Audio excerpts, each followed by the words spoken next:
бүгін мұғалімдер, яғни қонақтар келген барлығымыз мұғалімдермен бірінші амандасып алайық. Орнымыздан тұрамыз.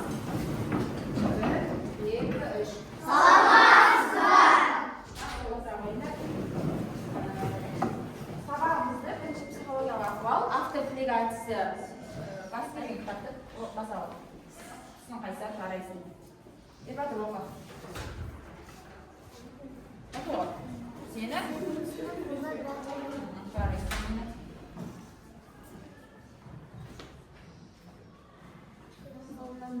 Сенің қолынан бәрі келеді. Сен? Табандысың. Жарайсың отыр. Дауысыңды шығарып сөйлейміз, сен мақсат қылсын.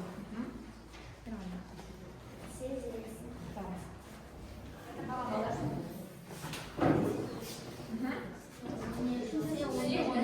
Дауысыңды шығарамыз. Сен нелер қорсың? Айбаны. Сен еркексің. Сен жетістіктік. Сендерге топ-топқа отырғызып қойдым. Бірінші топтың оқушылары қолыңызды көтереміз. Сендер шаңырақ тобысыңдар. Екінші топтың оқушылары қолыңызды көтереміз.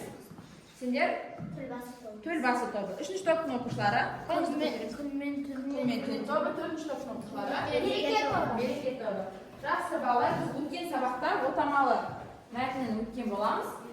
Сол тақпен өткен білімді қорытындылау мақсатында тақтаға назар аударайық. Фатима дайындалып отырамыз. Мәтіндегі негізгі кейіпкер, отамалы мәтіндегі негізгі кейіпкер Абай мен Қарабас. Қарабас. Жақсы. Болған екен. Отыра бер, басына отыра бер. Амал кімдер?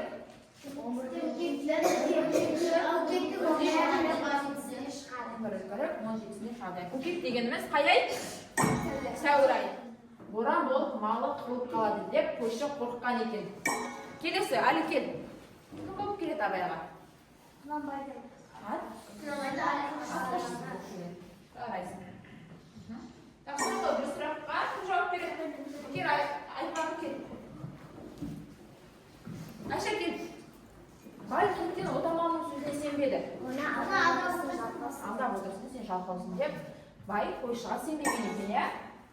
Үйге айтсын, бағалау айтсын бердім. Ең бірінші басында Наурыз думан әні берілген. Сол әнді бәріміз бірге қазір тыңдаймыз.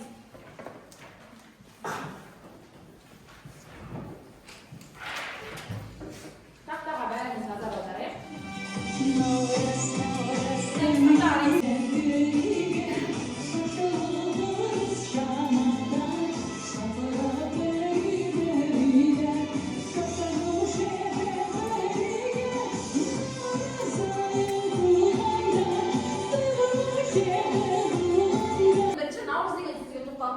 Наурыз деген сөз бұл парсы тілінен аударған. Нау деген жаңа, рыз деген күн деген, яғни жаңа күн деген мағынаны береді екен. Яғни жаңа күн, жаңа жыл, бір-бірімен жақындасып, мереке болатындығын айтылған екен осы өлең. Яғни бүгінгі біздің өтетін тақырыбымыз қош келдің. Наурыз бөліміздің мақсатымыз шығарманың мазмұнын толық түсінеміз. Оқиғаны себеп салдырып. Бізге берілген өлеңмен таныспас бұрын бірінші өлеңнің авторымен танысып кетейік. Өлеңнің авторы Міржақып Дулатұлы. Бұл қазақ зиялыларының бірі, қазақ халқына қызмет еткен бес арыстың бірі, ақын, жазушы ол. Оның біз қай шығармасын білеміз балалар? Оян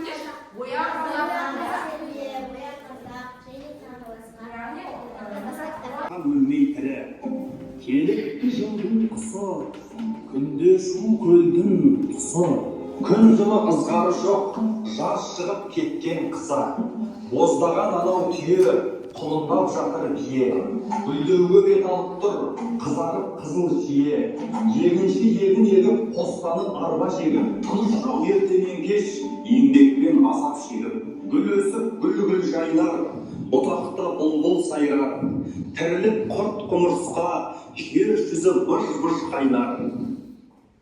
Жақсы балалар, өлеңде бізде қостанып деген жаңа сөз бар. Қостанып деген сөз бұл қосту. Яғни баяғыда егіншілер егін басында бір жерді көлеңкелеп демалатын орындарын, яғни баспана тігетін болған, яғни көлеңкелі шатырды баспананы айтады екенбіз. Қостанып, қос тігу деген сөзді. Ең бірінші осы өлеңді оқимыз. Бірінші шумағын бірінші мен оқып берейін. Наурыз. Аспанда күннің нұры, мақпалдай жердің түрі.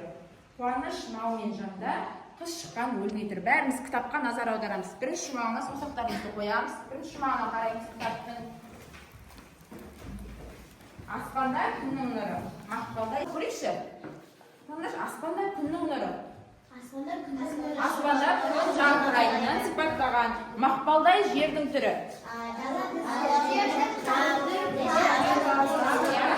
Жер бетін мақпалдай гүлдерге, әдемі гүлдерге, қызғалдақтарға, бәйшешектерге, жасыл шөптерге толатындығын айтылған. Қуаныш малмен жанда, қыс шыққан өлмей түрі. Күн жылыды деп қыс шыққанына адамның да қуанатындығын айтып сипаттап тұр екен мәтіннің бірінші шумағында, өлеңнің. Енді екінші шумағын мына бірінші топтың оқушылары жаз шығып кеткен қысы. Өлеңді талдап көрейік. Жылдың құсы деп,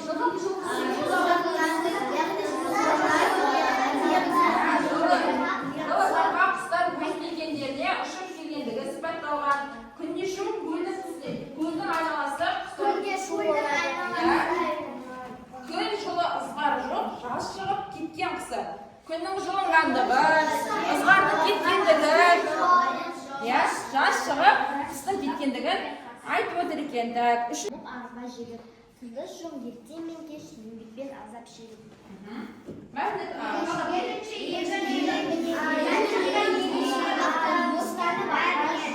Қостан тек сөзі жаңа біз түсіндірдік.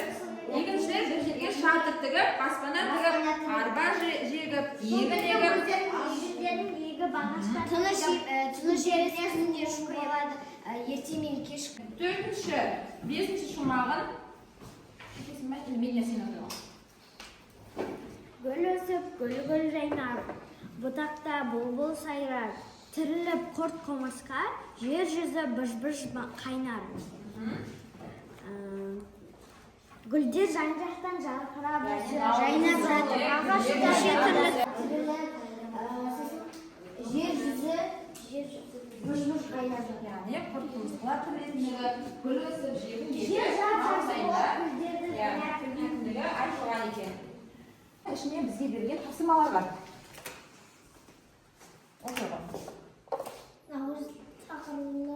Наурыз. Міне айтынша оқы. Міне оқы. Наурыз тақырыбына өлең құрастырына. Балар, наурыз.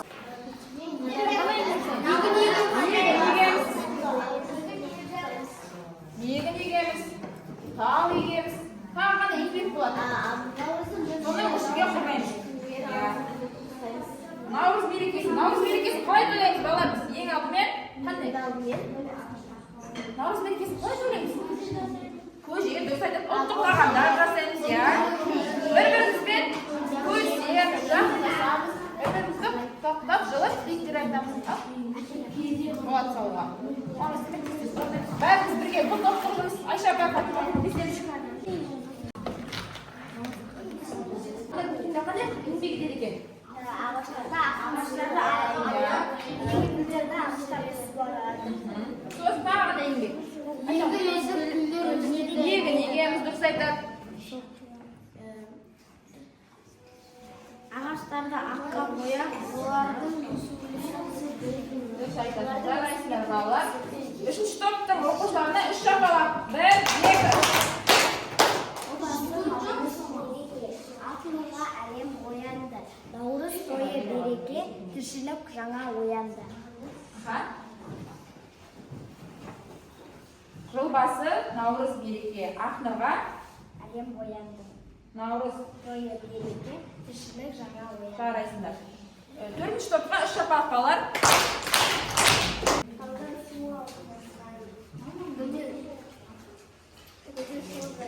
Наурыз мерекесіне жаңа айтқандай тіршілік жаңарады.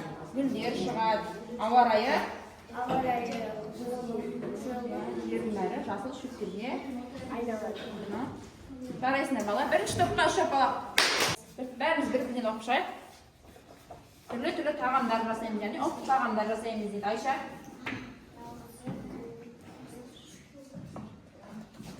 Наурызда әдемі жаңа киімдерімізді киіп. Осыны шығарамыз бала. Түрлі тағамдар. Түрлі ұлттық тағамдар жасаймыз. Біз наурыз мерекенде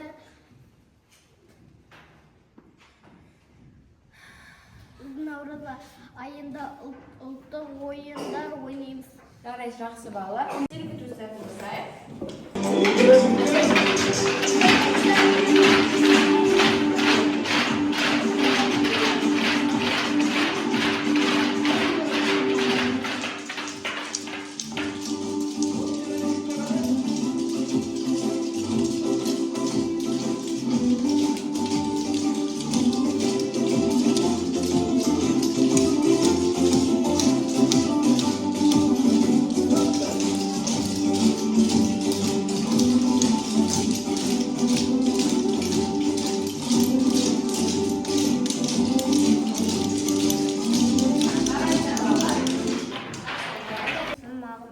Мағынасында ұлттық мейрамы наурыздың Қазақтан басқа күншығыс елдерінің көбі мәселен Үндістан, Иран, Ауған, Бұғар, Кавказдарда мерекелейді. Жарайсың, отыра ғой. Келесі Фатима, екінші топтан. Бірақ бәрімен салыстырғанда наурызды біздің қазақтың мерекелері айрықша сайынды артықша дәуелді. Неге десеңіз, наурыздың 22-сінде Күнменді теңеледі. Жақсы, жарайсың өзі. Әдем оқышы. Малсыз қазақ. Яғни балалар мәтінді және Бұлардың бәрімен салыстырғанда қазақ елі ерекше тойлайды. ойлайды екен. Және наурыздың қандай ерекшелігі бар? Наурызда күнмен Түн теңеледі. наурыз күнмен түн теңеледі екен. Жақсы балалар, осыған байланысты тапсырма орындаймыз. Наурыздың 27-сінде күнмен түн теңеледі деген қарамен жазған сөздің мағынасын біз қазір сызба түрінде орындаймыз.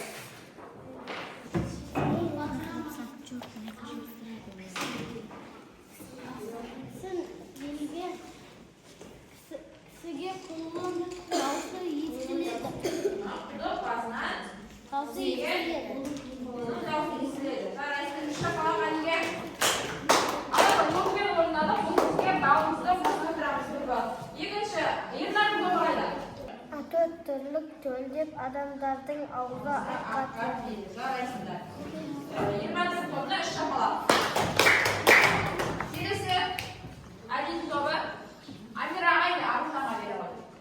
Амира. Тұрамыз орнымыздан, даусымыз шығарамыз. Көктемге келіпті ауылды малы төлден жатыр. Көктемде келді ауылды малы төлден жатыр. Жарайсыңдар. Үшінші топқа үш шапалақ. Төртінші топ сізге берген тапсырма. Күнмен түн теңелуін түсіндіріңдер сызба бойынша. Кем келіп наурыз айы басталды. Шөптер шығып, гүлдер жарқырап, түрлі түсті гүлдер жарқырап, наурыз мерекесін адамдар тойлап, көңілді болып, күнмен түн теңеседі. Күнмен түн теңелуін жарайсыңдар балалар. Мединаның тобына үш шапалақ береді.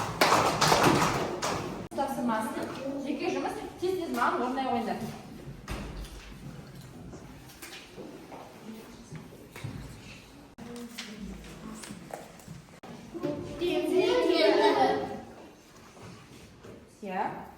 Келесі, өлеңде қай құс аталады? Кеттік. Адамдардың еңбегі қалай сипатталады? Өлеңнің авторы Міржақып Дулатұлы. Сұраққа жауап берген балалар өздеріне бір балл қосамыз. Белгілеп отырмыз ғой, иә? Келесі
келеді?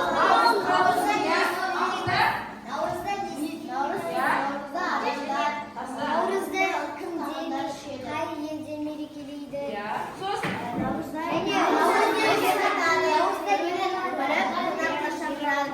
өлеңді оқыдық па? Өлеңнің мағынасын сөйлеп жатыр ғой. Үйге тапсырма, өздеріңе ұнаған өлең шумақтарын жаттап келеміз және осы өлең мазмұны бойынша сурет салып келеміз. Өлеңді оқып отырып көздеріңе не елестейді?